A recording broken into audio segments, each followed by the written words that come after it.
BTC वाले भैया YouTube channel में आप सभी का स्वागत है। आज हम बात करने वाले हैं भारतीय राजनीति के एक ऐसे चेहरे की जिनका सफर आईआईटी की गलियों से शुरू होकर सीधे मुख्यमंत्री की कुर्सी तक पहुंचा। जी हां, हम बात कर रहे हैं अरविंद केजरीवाल की। सोचिए, एक आईआईटी इंजीनियर, फिर एक सरकारी अफसर और फिर अचानक से राजनीति में आकर मुख्यमंत्री बन जाना। आखिर ये सब हुआ कैसे? तो चलिए आज इसी असाधारण सफर को एकदम शुरू से परत दर परत समझते हैं। किसी भी इंसान की कहानी को समझने के लिए उसकी शुरुआत को जानना बहुत जरूरी होता है। केजरीवाल की कहानी हमें हरियाणा के एक छोटे से गांव से लेकर देश के सबसे बड़े संस्थानों तक ले जाती है। तो चलिए देखते हैं कि उनकी शुरुआत कैसी थी। उनका जन्म 16 अगस्त 1968 को हरियाणा के सिवानी में हुआ था, एक बिल्कुल साधारण परिवार में। उनके पिता का नाम गोविंद राम केजरीवाल और मां का नाम गीता देवी है। पढ़ाई में वो शुरू से ही काफी तेज थे।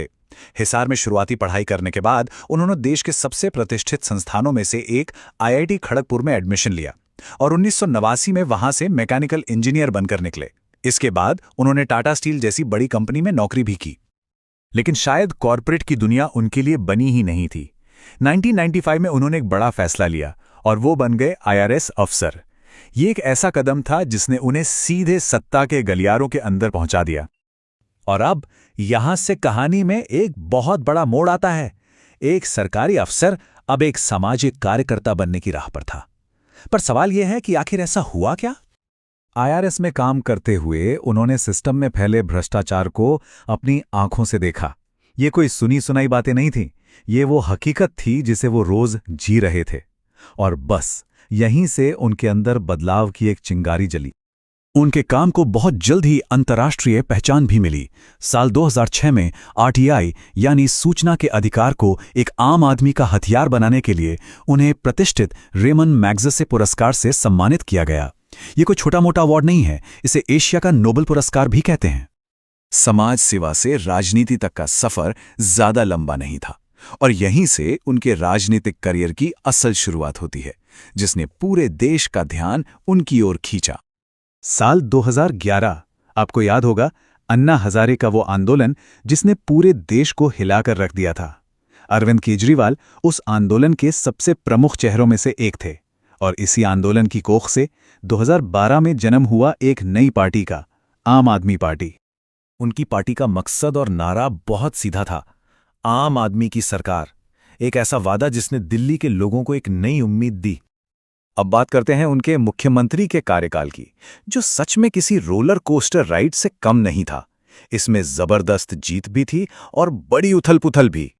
2013 में सिर्फ 49 दिनों की सरकार, फिर 2015 में एक ऐसी ऐतिहासिक जीत कि सब देखते रह गए और 2020 में फिर से सत्ता में शानदार वापसी। दिल्ली की राजनीति में केजरीवाल का यह सफर वाकई देखने लायक रहा है। 2015 का वो चुनाव, वो भारतीय राजनीति के इतिहास में हमेशा याद रखा जाएगा। वो सिर्फ एक जीत नहीं थी, वो एक सियासी सुनामी थी। 70 में से 67, 67 आउट ऑफ 70, ये आंकड़े ही अपने आप में पूरी कहानी कह देते हैं। इस एक जीत ने केजरीवाल को दिल्ली की राजनीति का बेताज बादशाह बना दिया था। लेकिन जैसा कहते हैं, राजनीति में कुछ भी स्थायी नहीं होता। साल 2024 में कुछ कानूनी और राजनीतिक चुनौतियों की वजह से उन्हें मुख्यमंत्री के पद से इस्तीफा देना पड़ा। तो आखिर में सवाल उठता है कि केजरीवाल की विरासत क्या है, उनके काम को कैसे याद किया जाएगा। चलिए अब उनके काम के दोनों पहलुओं पर नजर डालते हैं, उनकी उपलब्धियां और उनसे जुड़े विवाद। दिल्ली मॉडल, ये शब्द उनकी राजनीति का दूसरा नाम बन गया। मोहल्ला क्लिनिक, सरकारी स्कूलों का बदला हुआ रूप और सस्ती बिजली पानी जैसी योजनाओं ने उन्हें आम आदमी का हीरो बना दिया और वो एक वैकल्पिक राजनीति का चेहरा बन गए। लेकिन सिक्के का हमेशा एक दूसरा पहलू भी होता है। शराब नीति जैसे कई मामलों ने उन्हें बड़े विवादों में भी घसीटा। जहां उनके समर्थक कहते हैं कि ये सब राजनीतिक बदले की कार्रवाई है, वहीं उनके विरोधी इसे जवाबदेही का जरूरी मामला बताते हैं। इन तमाम उतार चढ़ावों के बीच उनकी एक छवि हमेशा उनके साथ रही और वो है आम आदमी की छवि। एक साधारण लाइफस्टाइल, सीधी सरल भाषा में भाषण और जमीनी मुद्दों पर फोकस। शायद यही उनकी सबसे बड़ी ताकत है। तो ये है उनकी पूरी कहानी का सार। एक आईआईटी इंजीनियर से सफर शुरू हुआ, फिर आईआरएस अफसर बने, वहां से सामाजिक कार्यकर्ता और आखिर में मुख्यमंत्री। 4 बहुत अलग अलग पड़ाव।